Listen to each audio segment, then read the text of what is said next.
Ladies and gentlemen, good evening and welcome back to our channel once again.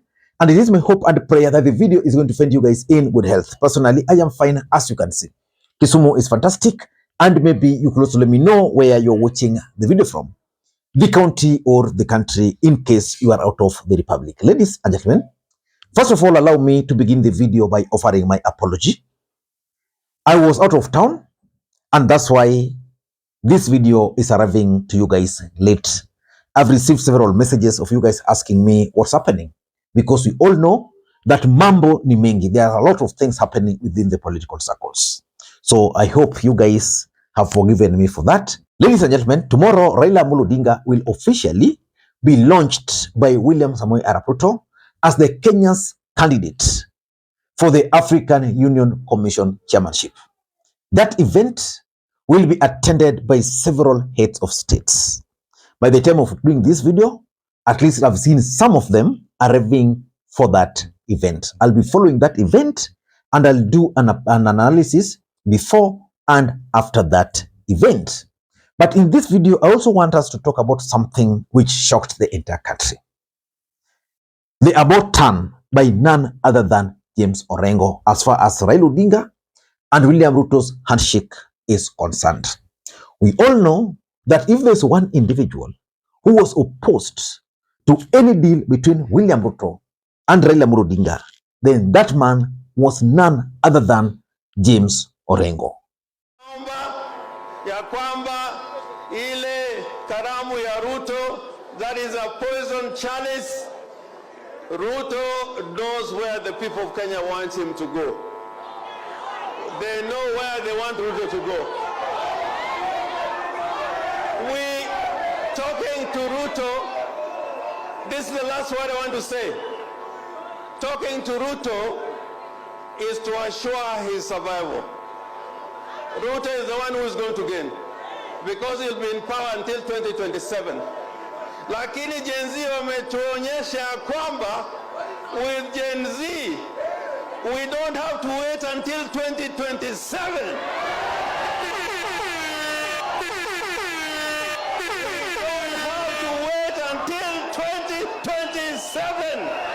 Wangapi wanasema Ruto must go, Ruto must go, Ruto must go.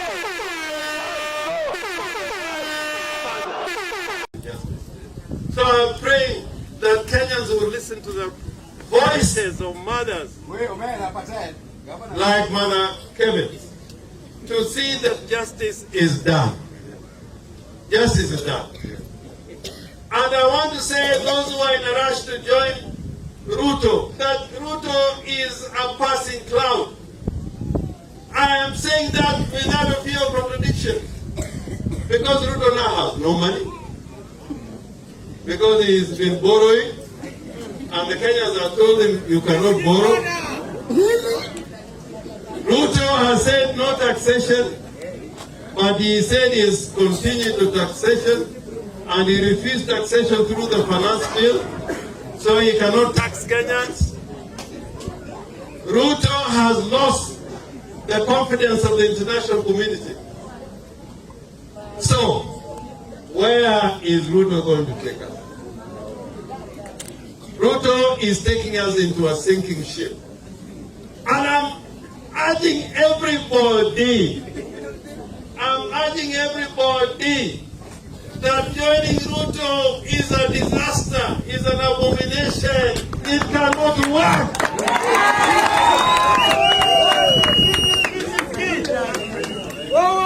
And nobody is going to tell us.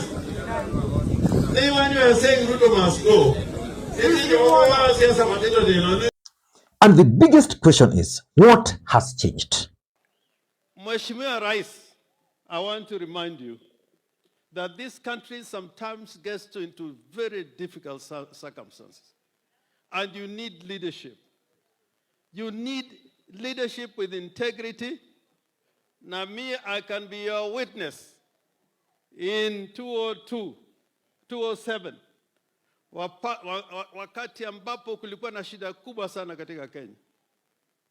And we were in that Serena group where we discussed many things about Kenya, which transited to the constitution that we have today.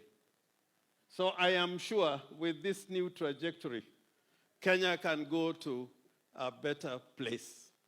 We are going to go to a better place. Kenya is a multi-party democracy. Na unajua Mheshimiwa Rais pia unajua hii ni multi-party democracy.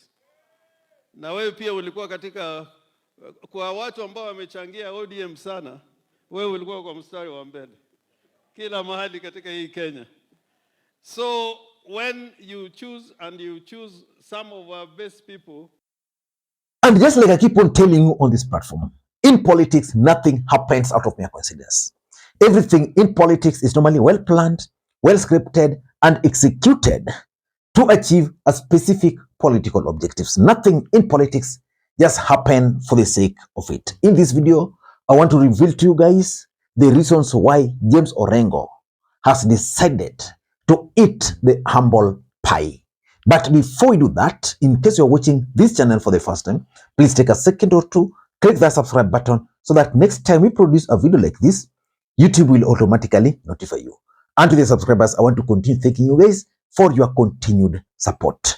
Because without that support, this channel cannot be where it is. Ladies and gentlemen, without any further ado, allow me to dive in. But before I dive in, allow me to also take this opportunity to thank the following people. You are seeing their names on the screen there for the coffee which they sent to me earlier today. It goes a long way in supporting the channel. A cup of coffee only goes for 200 shillings, but you can do more. Ladies and gentlemen, let us dive in.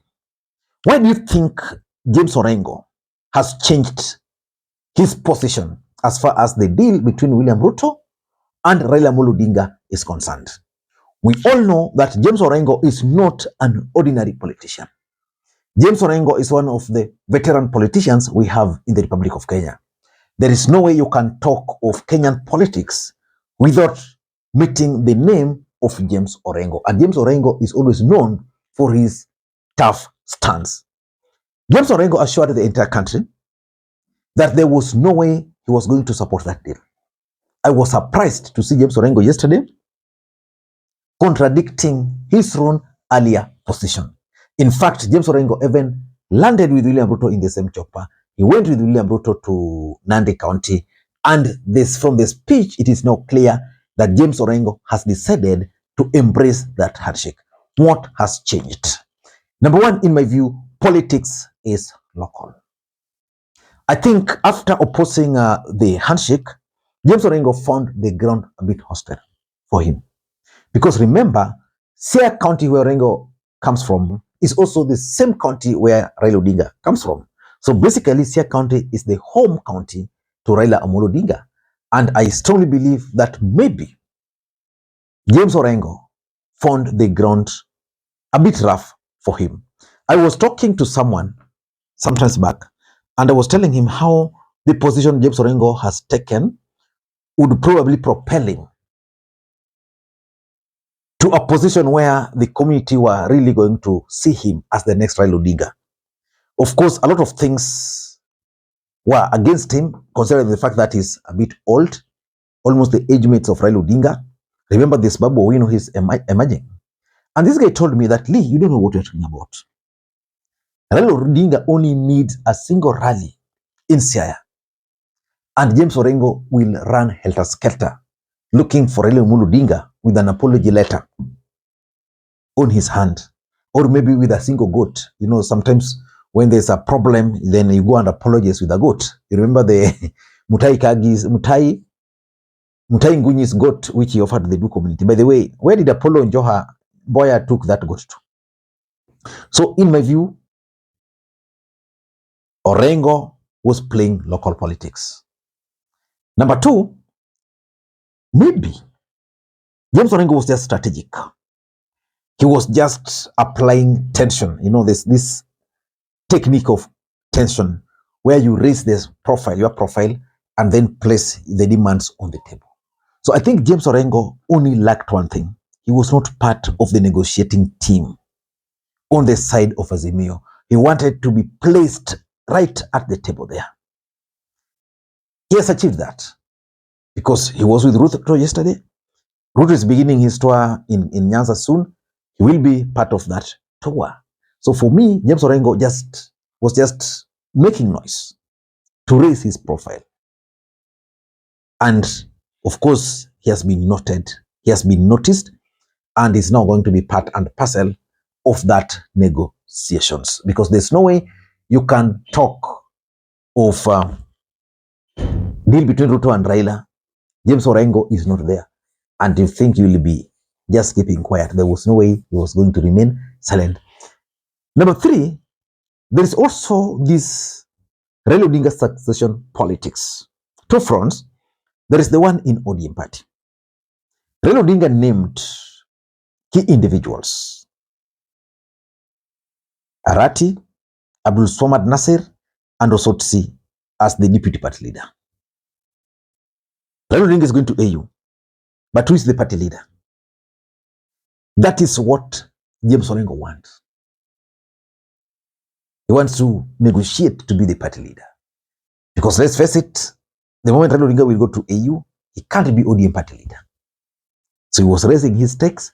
People have listened to him. He has tried so hard, aligned himself with the agencies at that time, and the agencies now were viewing Orengo as their man.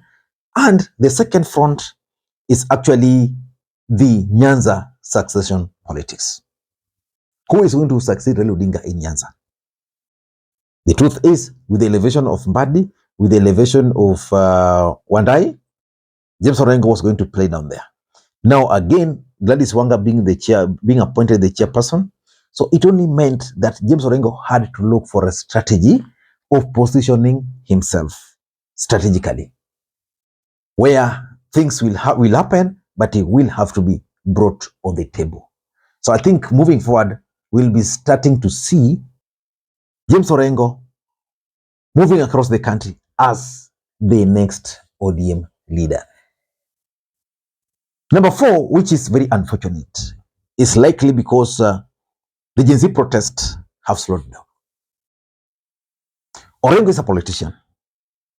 The mood at that time was pro-Gen Zs. Maybe Orengo has realized that the Gen Z wave has actually slowed down.